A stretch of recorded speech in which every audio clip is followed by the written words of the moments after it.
আসসালামু আলাইকুম, সবাইকে শুভেচ্ছা জানাচ্ছি। মাসুম মাহবুব দেখছেন ওপেন দ্য ইউটিউব চ্যানেল এবং মাসুম মাহবুব ফেসবুক পেজ। দর্শক, আমেরিকা ইরানের সর্বশেষ খবর দিব। ইউক্রেন থেকে নেতাকাকুর দেশ কিভাবে গম চুরি করছে সেই খবর দেব। পাশাপাশি আমেরিকাকে মোকাবেলায় ইরান কি কি প্রস্তুতি নিচ্ছে সেই খবরও দেব। ট্রাম্প আবারও হতাশা প্রকাশ করেছে, অন্যদিকে ভ্লাদিমির পুতিনের চমৎকার বক্তব্যে ইরান আরো উৎসাহিত হয়েছে। সবকিছু মিলে নদীর স্রোত এখন ইরানের দিকে ছুটছে। তার আগে বাংলাদেশের দু একটা খবর দিয়ে শুরু করতে চাই। আমি জানি অনেকে বাংলাদেশের খবর শুনতে চান না, আবার অনেকে শুনতে চান। বাংলাদেশের খবর বলতে আমার ভালো লাগে, কিন্তু ইদানিং আর ভালো লাগে না। কেন ভালো লাগে না সেটা হয়তো আপনারা বোঝেন। যখন রাজনীতি থাকে এক জিনিস, যখন অপরাজনীতি শুরু হয় তখন কথা বলতে কারো ভালো লাগার কথা না। আজকে হুট করে মোবাইলের মধ্যে আমার দুটো ভিডিও টাইমলাইনে আসে ফেসবুকে। একটি হলো বিএনপির ফজলুর রহমান, স্বঘোষিত মুক্তিযোদ্ধা, তার একটি বক্তব্য, আরেকটি বক্তব্য আসে জামাতের আমির ডক্টর শফিকুর রহমানের। আমি স্বঘোষিত মুক্তিযোদ্ধা ফজলুর রহমান, অনেকে ফজলু পাগলা বলেন, অনেকে বলেন, আমি বলছি না, ফজলুর রহমান, তার বক্তব্যটি শুনছিলাম। তিনি সংসদে দেখলাম অনেক টেলিভিশন বলছে আগুন ঝরা বক্তব্য, সংসদ কাঁপালেন, এরকম অনেকগুলো শব্দ বলছেন, তাই একটু বক্তব্যটা শোনার চেষ্টা করলাম। তো দেখলাম এই ফজলু সাহেব, তাকে নিয়ে অনেক সন্দেহ আছে, তিনি আসলে বিএনপি না আওয়ামী লীগ এটা বিএনপিও বলছে না। বাট ওই যে দুধ ভাত বা এরকম কিছু কাতারের নেতা থাকে না, দুধ ভাত, তাকে না চটিয়ে বরং তাকে দলে রাখা হয় কিছু বিভ্রান্তিকর বক্তব্য দিয়ে বিনোদন দেওয়ার জন্য। সিনেমায় দেখবেন দিলদার থাকে, টেলিসামাদ থাকে, থাকে না একটা কমেডি চরিত্র, রাজপাল ইয়াদেব থাকে। হ্যাঁ, কেন রাখা হয়?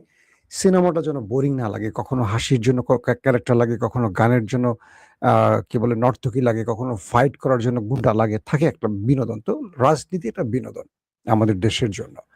তো ফজলু সাহেব কথা বলবেন, মুখ খুলবেন আর মানুষ হাসবে, এটা নিয়ে বিতর্ক ছড়াবে, এটা একটা পার্ট আমাদের রাজনীতির। তো ফজলুর রহমান সংসদে দাঁড়িয়ে আজকে কি বললেন, দু একটা অক্ষর বলি। তিনি বললেন কালো শক্তি, যেই কালো শক্তির জন্য তাকে দল থেকে বহিষ্কার করা হয়েছিল, আবার পার্লামেন্টে সেই কালো শক্তি শব্দটা তিনি ব্যবহার করেছেন। তার মানে হলো কালো শক্তির জন্য বিএনপি তাকে যে বহিষ্কার করেছে, এটা আসলে দেশবাসীর চাপের কারণে এই কাজটি বিএনপি করেছে। মূলত এই কালো শক্তি শব্দটা বিএনপি ওন করে, কারণ আজকে পার্লামেন্টে সেই শব্দটা তিনি আবারও বলেছেন। এক, দুই নম্বর, তিনি যখন জামাত ইসলাম বিএনপিকে সব রকম রাষ্ট্র পরিচালনায় সহযোগিতা করতে আশ্বাস দিল, জ্বালানি সংকট মোকাবেলায় জামাত যখন সরকারের পাশে থেকে কাজ করার আশ্বাস দিল, যখন তারেক রহমান জামাতের সেই প্রস্তাবিত বিষয়গুলোকে অ্যাকসেপ্ট করে একটা কমিটি গঠন করে দিলেন, অর্থাৎ জামায়াতের 5 জন এবং বিএনপির 5 জন, সরকারের 5 জন, বিরোধী দলের 5 জন, 10 জন মিলে একটি কমিটি নির্ধারণ হয়ে গেল। পুরো বাংলাদেশ বিএনপির প্রশংসা করলো, জামাতের প্রশংসা করলো। কেন প্রশংসা করলো? এই প্রথম পার্লামেন্টে সরকারি দল এবং বিরোধী দল কোনো একটি বিষয় এক হতে পেরেছে, যেটা বাংলাদেশে আমরা সচরাচর কখনো দেখি না। এর দুটো কারণ: তারেক রহমান বাংলাদেশকে এগিয়ে নিতে চান, তার স্বপ্নের বাংলাদেশ গড়তে চান। আর দ্বিতীয়টি হলো জামাত ইসলাম তথাকথিত বিরোধী দল না হয়ে তারা রাষ্ট্রকে গুছিয়ে নেয়ার জন্য বা রাষ্ট্রকে এগিয়ে নেয়ার জন্য সরকারি দলকে সাহায্য করার কি বলবো স্বপ্ন, মানে সাহায্য করতে চান এক কথায়। তো দুটো দলের এই পজিটিভ বিষয়টাকে কিভাবে ধ্বংস করা যায়, যেহেতু বিএনপি জামাত একটা সংসদের মধ্যে গঠনমূলক আলোচনা করছে, সৌহার্দ্যের একটা ব্যাপার তৈরি হচ্ছে, আমরা দেখছি পূর্বের মতো গালিগালাজ চলছে না, কারো বাপ মা তুলে গালিগালাজ হচ্ছে না, জিয়াউর রহমানকে রাজাকার বলা হচ্ছে না, খালেদা জিয়াকে দুশ্চরিত্রা বলা হচ্ছে না, তারেক রহমানকে নানান ভাষায় গালাগাল হচ্ছে না। আবার বিএনপির মধ্যে বিশেষ করে কিছু সম্ভ্রান্ত ভদ্র নেতারা জামাতকে সেই অর্থে গালাগাল দিচ্ছে না। তো তাহলে কি করতে হবে? দিল্লির এজেন্ট বা হাসিনার এজেন্ট তো কিছু আছে বিএনপির মধ্যে, এটা সবাই জানে, এটা তারেক রহমানও জানে, আমি শুধু না, তারেক রহমানও জানে। তাদেরকে লেলিয়ে দেয়া হলো যে সংসদকে উত্তপ্ত করো। তাদের মধ্যে এই একজন ফজলুর রহমান, তিনি বাংলাদেশের নিজেকে স্বঘোষিত মুক্তিযোদ্ধা, তার পুরো হিস্ট্রি আমি একটা স্টোরিতে দেখেছিলাম, পিনাকিদা ওইটা নিয়ে স্টোরি করেছে। এই ভদ্রলোকের মুখ থেকে যে কথাগুলো শুনবেন, কখনো মুক্তিযোদ্ধা মনে হবে না, মনে হবে এই জাতিকে বিভাজিত করতে চান তিনি সবসময়, মানে তিনি একটা বিভাজিত জাতির পক্ষে। তিনি বলছেন ইউনূসের আমলে কালো শক্তির কারণে এই দেশে রবীন্দ্র চর্চা হয়নি, লালন চর্চা হয়নি, নাটক মঞ্চস্থ হয়নি, এটা হয়নি সেটা হয়নি। তিনি বলেন নাই যে আওয়ামী লীগের মতো কালো শক্তিকে বিদায় করে ইউনূস যে সরকারটি বসছেন তার পেছনে বিএনপি জামাতের সবচেয়ে বড় অবদান ছিল। এই শব্দটা তিনি একবারও বলেন না, কারণ হাসিনার বিদায়টাকে গ্রহণ করতে পারছেন না, মেনে নিতে পারছেন না ফজলুর রহমান, বিএনপির নেতারা, মানে বিএনপির এই ফজলুর রহমানের মতো নেতারা, যাদের নামটা বিএনপিতে কিন্তু সকল কর্মকাণ্ড আওয়ামী লীগের পক্ষে থাকে। এবং আমি দেখলাম ফজলুর রহমানের এই বক্তব্যগুলো আওয়ামী লীগের সোশ্যাল মিডিয়ার কর্মীরা, অ্যাক্টিভিস্টরা, সাংবাদিকরা, বুদ্ধিজীবীরা সমানে পোস্ট করতেছে। এখন বিএনপি নেতার বক্তব্য আওয়ামী লীগের লোকেরা ফেসবুকে ভাইরাল করছে। আমার বন্ধু সাবেক সহকর্মী মঞ্জুরুল আলম পান্না, যিনি সরকারের বিরুদ্ধে ষড়যন্ত্র করতে গিয়ে জেল খেটেছেন, তিনিও দেখলাম সুন্দর করে পোস্ট করেছেন। তাদের কাছে ৭১ এই শব্দটা ৫৪ বছর আগের ৭১টা একটা মূর্তির মতো। মানে তারা আসলে যত লুটপাট আকাম কুকাম করবে এই সাইনবোর্ডটাকে সামনে রেখে করতে চায়, যাতে কেউ কিছু বলতে না পারে। তারা ২৪টাকে গুরুত্ব দিচ্ছে না, তারা ২৪টাকে কখনো মানে মানতে রাজি না, কারণ ২৪ মানলে ৭১ হারিয়ে যাবে। আর ২৪-এ যাদের অবদান কম তারা ২৪কে মূল্যায়ন না করে ৭১কে টেনে আনে। কিন্তু এই ২৪ বা ৩৬ জুলাই এই প্রজন্মের, আমাদের প্রজন্মের, আমরা তো ৭১ দেখিনি, কিন্তু মনে রাখবেন এখন যে ভোটার আছে ৭১-এর প্রজন্মের ভোটার খুব কম, সব ৩৬-এর জুলাইয়ের প্রজন্ম। তো আপনারা যত ৭১ কচলাবেন আপনারা তত পেছনে পড়ে যাবেন। বিএনপির কাছে আমার একটা ছোট দাবি থাকবে, আমার ভালোবাসার দল, এখন আর ভালোবাসার দল বলতে পারি না, কষ্ট লাগে, একটু আহত হই। এইসব লোকদেরকে পার্লামেন্টে এনে পার্লামেন্টের মধ্যে বিভক্তি ছড়িয়ে যদি দেশকে এগিয়ে নিতে পারেন তাহলে ঠিক আছে, আর যদি দেশকে পিছিয়ে নেওয়ার টার্গেট থাকে তাহলে আপনারা যা খুশি করেন। আপনাদের পরিণতি হাসিনার মতো হতে পারে। এই শব্দটা হাসিনাকে আমরা ১৫ বছর বলে আসছি, হাসিনা আমাদের গোনাই ধরে নাই। হাসিনার মতো পাহাড় সম শক্তির মানুষ, হ্যাঁ, হাসিনার মতো পাথর সম হৃদয়ের মানুষ পালিয়ে গেছে এক নিমিষে। সো এই অভিজ্ঞতাগুলো আমাদের মনে রাখতে হবে। আমার বক্তব্যটা বিএনপির পক্ষে আর বিপক্ষে যেখানেই যাক, ফজলুর রহমানদের মুখটা বন্ধ রাখতে হবে। আমরা ওই বাংলাদেশ দেখতে চাই না যে বাংলাদেশ বিভাজিত বাংলাদেশ, যে বাংলাদেশ ভারতের দাসত্ব কবুল করা বাংলাদেশ।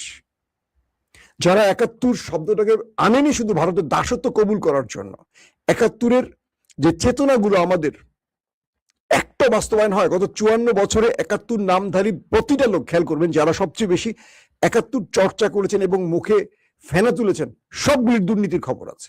প্রত্যেকটি দেশে সম্পদ লুট করে বিদেশে পাচার করেছে, খোঁজ নেন মিথ্যা বলছে কিনা। কিন্তু মুখে শুধু ৭১ শব্দটা রেখেছেন।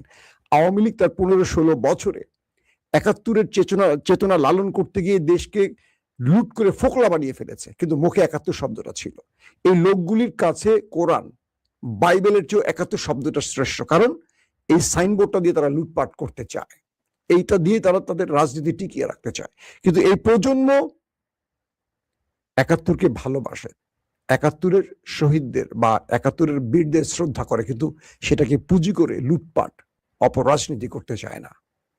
এই প্রজন্ম চায় দেশ এগিয়ে যাক, পৃথিবীর বাকি দেশগুলোর মতো বাংলাদেশ স্বনির্ভর হোক, একটা উন্নয়নশীল দেশ হোক, রুল অফ লয়ের দেশ হোক, মানবিক বাংলাদেশ হোক, মানুষের বাক স্বাধীনতার বাংলাদেশ হোক। কিন্তু এরা চায় না, এরা আবারও সেই ৭১ শব্দটাকে নিয়ে বিভাজিত করছে। খুব দুর্দান্ত একটি কথা বলেছে জামাতের আমির আজকে।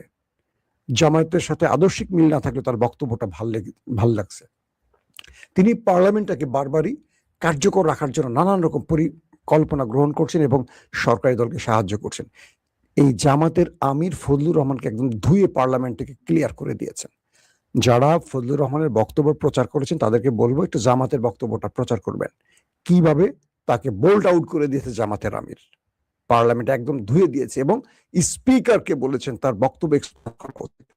স্পিকার আমাদের কি বলবো, তিনি একজন মুক্তিযোদ্ধা, বীর বিক্রম হাফিজউদ্দিন আহমেদ, তিনি ফজলুর রহমানের বক্তব্য এক্সপান্স করেছেন পার্লামেন্ট থেকে। তার মানে তাকে নিয়ে আর গর্বের কিছু নেই, তার বক্তব্য এই সংসদ অসংসদীয় বলে বিবেচিত হয়ে গেছে। আমার খুব অনুরোধ থাকবে, বিএনপির যারা দেশপ্রেমিক ভাইরা আছেন, রাজনীতিকরা আছেন, আপনারা দেশটাকে বিভাজিত করবেন না। হাসিনার রাজনীতি তার পা দিয়েন না। হাসিনা এই রাজাকার ৭১ ইস্যু নিয়ে এত কুস্তিয়েছে যার জন্য তাকে মানুষ ঝেঁটিয়ে বিদায় করে দিয়েছে। এই প্রজন্ম এই শব্দগুলোকে এখন প্রচন্ড ঘৃণা করে।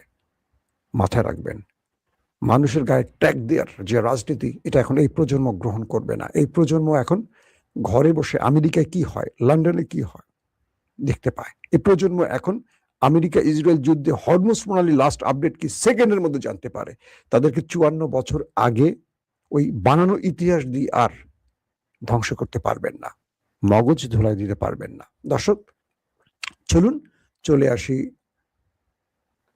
আমরা আমাদের নিয়মিত আয়োজনে।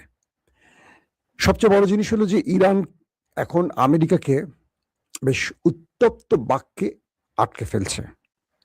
ট্রাম্প বলছেন ইরানের প্রস্তাবনায় তিনি অসন্তুষ্ট হয়েছেন, তিনি আহত হয়েছেন। তিনি বলছেন যে আমি আশা করিনি ইরান আমাকে এইরকম প্রস্তাব দেবে। তার মানে ইরান বলছিল যে যতগুলো বিষয় আছে আমরা আলোচনা করতে চাই, কিন্তু নিউক্লিয়ার ইস্যুটি সবার পরে থাকবে, এটি আলোচনার মূল থাকতে পারে না। দ্বিতীয়ত বলেছে হরমুজ প্রণালীতে ইরান টোল আদায় করবে, আমেরিকাকে হরমুজ থেকে চলে যেতে হবে, এখানে আমেরিকা থাকতে পারবে না, কোনোভাবেই থাকতে পারবে না। 3 বলেছে ইরানের উপর যতগুলো নিষেধাজ্ঞা আছে প্রত্যাহার করতে হবে এবং ইরানের উপর আর কখনো হামলা করতে পারবে না, এটা গ্যারান্টি দিতে হবে। মন চাইবে আর আক্রমণ করবে, এরকম অনেকগুলো শর্ত ইরান, পাকিস্তান এবং রাশিয়ার মাধ্যমে আমেরিকাকে পৌঁছে দিয়েছিল। এই প্রস্তাবগুলো যখন ডোনাল্ড ট্রাম্পের কাছে গেছে তিনি অসন্তুষ্ট হয়েছেন, আর এই প্রস্তাবকে রিজেক্ট করে দিয়েছে আমেরিকার কি বলবো পররাষ্ট্রমন্ত্রী মার্ক রুবিও। তো এই পরিস্থিতিতে আমেরিকা নতুন করে বলছে যে তারা হরমুজ প্রণালী ছাড়বে না।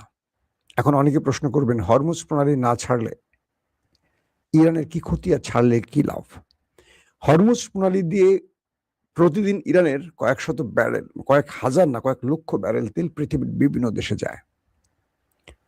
প্রচুর তেলের ট্যাঙ্কার হরমুজ প্রণালী দিয়ে পৃথিবীর বিভিন্ন দেশে পাঠায় ইরান, তার জ্বালানি রপ্তানির মাধ্যমে তার দেশের অর্থনীতির চাকা ধরে রাখে। আমেরিকা মূলত পরিকল্পনা করে এসছে যে তারা এখানে বাধা সৃষ্টি করে ইরানের অর্থনীতির 12টা বাজাবে, যাতে করে ইরান তার সেনাবাহিনী, পুলিশ বা সরকারি দপ্তরে বেতন দিতে না পারে। তার দেশের মধ্যে রেজিম চেঞ্জ ঘটাতে হলে অর্থনৈতিক সংকটে ইরানকে ফেলতে হবে। তাই আমেরিকা এখানে শক্ত নৌ অবরোধ তৈরি করে বসে আছে। এর মধ্যেও ইরান চেষ্টা করেছে তেল হরমুজের সামনে, মানে আমেরিকার নাকের ডগা দিয়ে তেল বিশ্ববাজারে রপ্তানি করতে। তো ইরান বলছে আমেরিকা যে পরিকল্পনা করে এসছে, ইরান বলছে আমেরিকা যে পরিকল্পনা করে এসেছে সেই পরিকল্পনা বাস্তবায়িত হবে না। তার প্রধান কারণ হলো ইরান প্রত্যেকটা কাজের বিকল্প পথ খুলে রেখেছে। ইরান বলছে আমেরিকা যদি হরমুজ থেকে চলে না যায়, মানে আমাদের এই নৌ অবরোধ থেকে উদ্র করে না চলে যায়, আমেরিকার সামনে আমরা আরো বড় বিপদ তুলে আনবো। প্রয়োজন হলে বাবুল মান্দাব এবং হরমুজ প্রণালী দিয়ে সকল তেলের ট্যাঙ্কার বন্ধ করে দেব, পুরো পৃথিবীর কোনো তেল এখান দিয়ে আর আসা যাওয়া করতে পারবে না। তাহলে সেটা সামলাবে কি করে আমেরিকা? কারণ যখনই হরমুজ এবং বাবুল মান্দাব বন্ধ করে দেবে, তখন পৃথিবীর তেলের বাজার কোথায় গিয়ে ঠেকবে, এটা সবচেয়ে বেশি চাপে পড়বে আমেরিকা। গ্রীষ্মে আমেরিকার তেলের সংকট শুরু হবে, সেই সময়টা ইরান চাইবে পুরো এই অবস্থানগুলোকে হরমুজ বাবুল মান্দাব বন্ধ করে দিতে। অর্থাৎ যদি আমেরিকা এই মুহূর্তে এই অঞ্চল ছেড়ে না যায়, তাহলে আমেরিকার জন্য আরো কয়েক ধাপে কার্ড তৈরি করে রেখেছে ইরান। ইরান বলছে আমেরিকাকে আমরা সময় দিচ্ছি, সুযোগ দিচ্ছি এবং পথ বলে দিচ্ছি, তোমরা এখান থেকে চলে যাও। যদি তোমরা এখান থেকে না যাও, আমরা তোমাদের সামনে অনেক বড় জাল বিছাবো, যে জাল থেকে তোমরা বেরিয়ে আসতে পারবে না। নাম্বার 2, পাশাপাশি ইরান আজকে বলছে, গতকালকে ইরান বলছে যে যদি আমাদের কোনো স্ট্রাকচারে, সম্পদে, আমাদের তেলকূপে, গ্যাস কেন্দ্রে কোনো হামলা হয়, তাহলে গালফ কান্ট্রি এবং ইসরায়েলের এই কেন্দ্রগুলোতে আমরা 7 থেকে 10 গুণ আক্রমণ করব। আজকে একজন বলছে যে ঠিক আছে, 7 গুণ 10 গুণ বেশি হয়ে যায়, আমরা অ্যাটলিস্ট 4 গুণ করি, তোমরা একটা মারলে আমরা 4টা ধ্বংস করব, ইরানের পক্ষ থেকে বলা হচ্ছে। এবং ইরান বলছে যে যদি ইরানের মধ্যে শত্রু চিন্তা করে বড় ধরনের কোনো ক্ষয়ক্ষতি করবে, তাহলে আমেরিকাকে প্রস্তুতি রাখতে হবে, এর চেয়ে বড় মাসুল তাদের জন্য আসবে। এখন আমেরিকা বেছে নেয় কোন পথে তারা হাঁটবে। দর্শক, এই পরিস্থিতির মধ্যে রাশিয়া থেকে বিশেষ বার্তা পেয়েছে ইরান, এবং এই বক্তব্যটি এখন পৃথিবীর সকল গণমাধ্যমে বড় ফ্রেমে প্রচার হচ্ছে। এবং রাশিয়া থেকে যে আশ্বাস পেয়েছে যে ইরানের পাশে রাশিয়া থাকবে, সব রকম সহযোগিতা করবে, এরপরে ডোনাল্ড ট্রাম্পের নেক্সট কোনো বার্তা এখনো আসেনি। তার মানে এটা বলা যাচ্ছে চীন এবং রাশিয়া ইরানের পাশ থেকে যাচ্ছে না, এটা স্পষ্ট হয়ে গেছে আজকের বক্তব্যের মাধ্যমে। এখন এই মধ্যপ্রাচ্য আসলে কন্ট্রোলটা কার হাতে, বা মধ্যপ্রাচ্যের মোড়লটাকে? এই মুহূর্তে কার্যত মনে হচ্ছে মধ্যপ্রাচ্য কন্ট্রোল করছে পুরো ইরান। কারণ আরব রাষ্ট্রগুলো কখনো ইরানের ছাতার নিচে আসতে চাচ্ছে, কখনো আমেরিকার ছাতার নিচে থাকছে। আরব রাষ্ট্রগুলো চীন রাশিয়াকে বলছে যদি তোমরা এই অঞ্চলের দায়িত্ব নাও তাহলে আমরা তোমাদের সাথে আলোচনা করতে চাই। অর্থাৎ ইরানও চায় আরবরা যেন চীন রাশিয়ার ছায়া চলে যায় আমেরিকা থেকে। আবার ইরানের টার্গেট হলো যে কোনো ভাবে এখান থেকে আমেরিকাকে তাড়াতে পারলেই মধ্যপ্রাচ্য ইরানের কন্ট্রোলে চলে যাবে, ইসরায়েল একা হয়ে পড়বে। কারণ ইসরায়েলকে রক্ষার জন্যই মধ্যপ্রাচ্যে আমেরিকা এতগুলো ঘাঁটি গড়ে বসে আছে। তো এই ক্ষেত্রগুলোতে এখন মনে হচ্ছে আমেরিকার চলে যাওয়ার সময় এসেছে। কারণ আমেরিকাকে আরবরা যেই চোখে এতদিন দেখেছে বাঘে বা সিংহের চোখে, এখন দেখছে তারা ভেড়ার চোখে, যারা ইরানের হাত থেকে নিজেকে রক্ষা করতে পারেনি। এখন আরবরা ভেতরে ভেতরে তাদের পার্টনার খুঁজতেছে, চীন রাশিয়ার সাথে আলোচনা করছে ইরানকে বোঝাতে। আবার ইরান আরবদের বলছে তোমরা আমাকে ভাই মনে করতে পারো, আমাকে শত্রু ভেবো না, আমি তোমাদের জন্য আগ্রাসী নই, দখলদার নই, আমি হামলাকারী নই।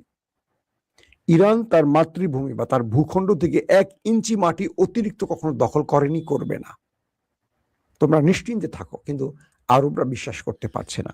তো সবকিছু মিলে এই মুহূর্তে লড়াইটা এমন একটি জায়গায় তৈরি হয়েছে যে আরবে মধ্যপ্রাচ্যের মোড়ল কে থাকবে এটা নির্ধারণের খেলা শুরু হয়ে গেছে।